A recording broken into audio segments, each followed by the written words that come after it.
বাংলায় কি তবে এবার মহাবিদ্রোহ? লোকসভা নির্বাচনের পর এবার খোদ দিল্লিতে গিয়ে বড় সড় ধাক্কা খেল ঘাসফুল শিবির। সমস্ত জল্পনা সত্যি করে দিল্লির দরবারে তৈরি হয়ে গেল এক নতুন রাজনৈতিক শক্তি, nationalist citizen party of India বা সংক্ষেপে NCPI। আর এর নেপথ্যে রয়েছে খোদ তৃণমূলেরই হেভিওয়েট নেতারা। একদিকে দল ভাঙার খেলা, আর অন্যদিকে কেন্দ্রীয় এজেন্সির একের পর এক সাঁড়াশি আক্রমণ। একই সাথে কোণঠাসা শীর্ষ নেতৃত্ব। 2026-এর এই জুন মাসে দাঁড়িয়ে বাংলার রাজনীতিতে ঠিক কী ঘটতে চলেছে? এটি কি শুধুই একটা ফাটল, নাকি বড় কোনো পতনের ইঙ্গিত? সবটা খোলসা করবো আজকের এই ভিডিওতেই। ঘটনার সূত্রপাত কিন্তু আজ সোমবার সকালে হঠাৎ করেই হয়নি।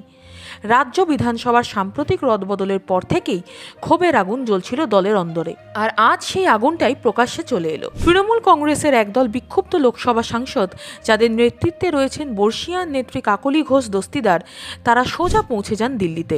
লোকসভার স্পিকার ওম বিড়লার সাথে এক অত্যন্ত গোপন ও দীর্ঘ বৈঠক সারেন তারা। সূত্রের খবর, এই বৈঠকেই চূড়ান্ত হয়ে গেছে দল ত্যাগের ব্লুপ্রিন্ট। প্রায় 20 থেকে 22 জন সাংসদ একই সঙ্গে দল ছাড়ার সিদ্ধান্ত নিয়ে নিয়েছেন। দলত্যাগ বিরোধী আইন বাঁচাতে ঠিক যতজন সাংসদ প্রয়োজন, সেই ম্যাজিক ফিগার নিয়েই তারা পা বাড়িয়েছেন নতুন দল NCPI অর্থাৎ nationalist citizen party of India গঠনের দিকে। রাজনৈতিক মহলে এখন সবচেয়ে বড় গুঞ্জন, সুদীপ বন্দ্যোপাধ্যায়ের মতন অতি বিশ্বস্ত ও শীর্ষস্তরের নেতারাও কি তবে এবারে বিক্ষুব্ধ শিবিরের দিকে পা বাড়াচ্ছেন? যদি তাই হয়, তবে তা হবে বাংলার ইতিহাসে অন্যতম বড় রাজনৈতিক ভাঙন। তবে নাটকের কিন্তু এখানেই শেষ নয়। একদিকে যখন দিল্লিতে দল ভাঙার প্রস্তুতি চলছে, ঠিক তখনই কলকাতায় রাজ্য এবং কেন্দ্রীয় এজেন্সিগুলোর অ্যাকশন মোড তুঙ্গে। তৃণমূলের একাধিক হেভিওয়েট নেতার ওপর চাপ আরও বাড়িয়েছে ইডি এবং সিবিআই।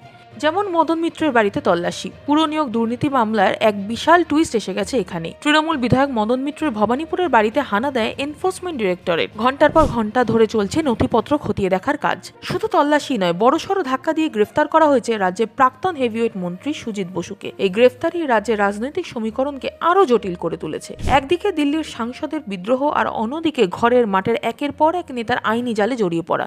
সব মিলিয়ে চরম অস্বস্তিতে শাসক শিবির। এই গোটা পরিস্থিতির মধ্যে সবচেয়ে বড় যে নামটি নিয়ে চর্চা হচ্ছে, তিনি হলেন দলের সর্বভারতীয় সাধারণ সম্পাদক অভিষেক বন্দ্যোপাধ্যায়। একটি অত্যন্ত স্পর্শকাতর স্বাক্ষর জালিয়াতি মামলায় তিনিও এখন আইনি নজরদারিতে রয়েছেন। রাজ্য এবং কেন্দ্রীয় দুই সংস্থাই এই মামলার গভীরে যাওয়ার চেষ্টা করছে। দিল্লিতে নতুন দল NCPI-এর আত্মপ্রকাশ, সুদীপ বন্দ্যোপাধ্যায় দলবদলের গুঞ্জন, আর কলকাতায় মদন সুজিতের ওপর এজেন্সির কোপ, সব মিলিয়ে বাংলার রাজনীতি এখন এক চরম অনিশ্চয়তার মুখে।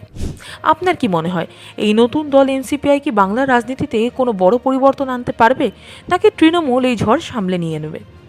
নাকি তৃণমূল এই ঝড় সামলে উঠতে পারবে? কমেন্ট বক্সে আপনার মতামত অবশ্যই জানান। ভিডিওটি ভালো